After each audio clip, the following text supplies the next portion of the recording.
We're gonna do 5 4x8. What we used is something called shop stock. We got a big old dump trailer full of compost. Thanks again for sticking around. Stay wild. Yeah, it's rewind time.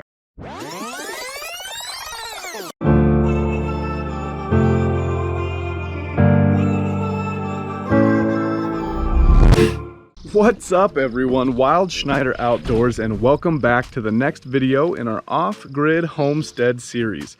Today, got something a little different for you.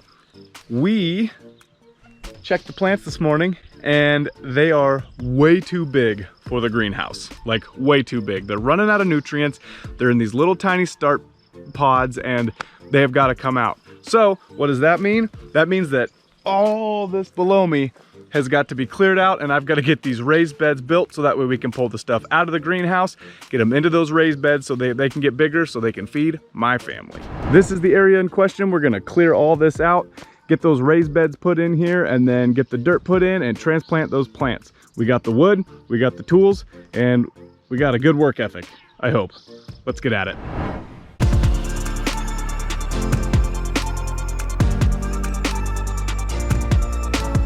All right, so I've kind of got the layout of what we want. We're gonna do 5 4x8 raised beds using 2x4. And then in between here in the middle, we're gonna do 2 mounds of brought in dirt. This dirt that we have is too rocky to plant in. So we're gonna bring in dirt, mound it up, and we'll plant in those. All right, so I know every place is different, but what we used is something called shop stock. Now my local sawmill has what's called shop stock, and that is all the lumber that the builders and other people that came in and they graded their lumber before they bought it. And this was the stuff that just didn't make the cut, right? It's got knots, splits, it's not a perfectly, perfect length 2x4. Well, for them, they didn't want it. But for me, that means I get it at $3 a stick. At 8 feet long, that makes it easy for me to make 4x8 beds. So what the heck, that's what we went for. So we're gonna start cutting and assembling. Let's get these beds in.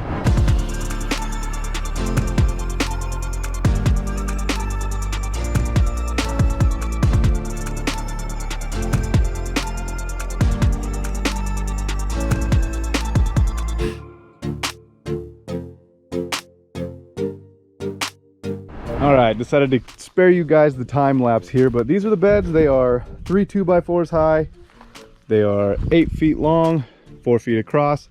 Got some bracing in there. We've got 5 of them. We got one here, here, there, and then those are 2 stacked on top of each other. And then while I was building those, we acquired this big old watering trough. So we'll end up probably planting some stuff in there too. But now we got to get these where we want them and then make sure that everything's level.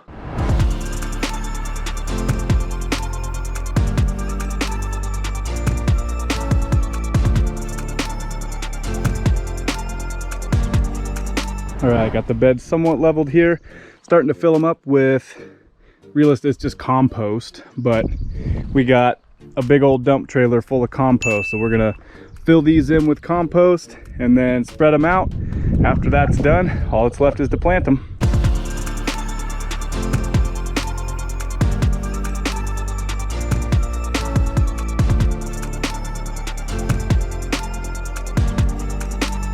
Well folks, that's gonna do it for today's video. We got all the beds made and filled, shovel by shovel full. That was a lot of dirt. That was almost 6 yards of compost that we bought and brought in, so that way we can get a good start on these. So that way next year when we plant, we just gotta turn it up, make sure that everything's good to go, and then we can plant again, not have to worry about bringing in really good dirt. So I'm happy that we got to turn this rocky, nasty, weedy, gross, chunk of property into something that's going to be usable for both me and my family and feed us throughout the winter. So I appreciate you hanging out with us today. And if you have questions, comments, concerns, throw those down in the comments below. Leave a like. If you like what you're seeing, leave a like. Let me know that you're at least appreciating what we're putting out there. And if you're not subscribed, consider subscribing, turn that bell notification on so that way you get notified every time we put out a new video, which every Friday. We're gonna be putting out videos every Friday. I got my to-do list that keeps growing faster than I can get the stuff done. So, I mean, we got a lot of videos to do. We got a lot of work to do before this house even starts getting built. So, thanks again for sticking around, and as always, stay wild.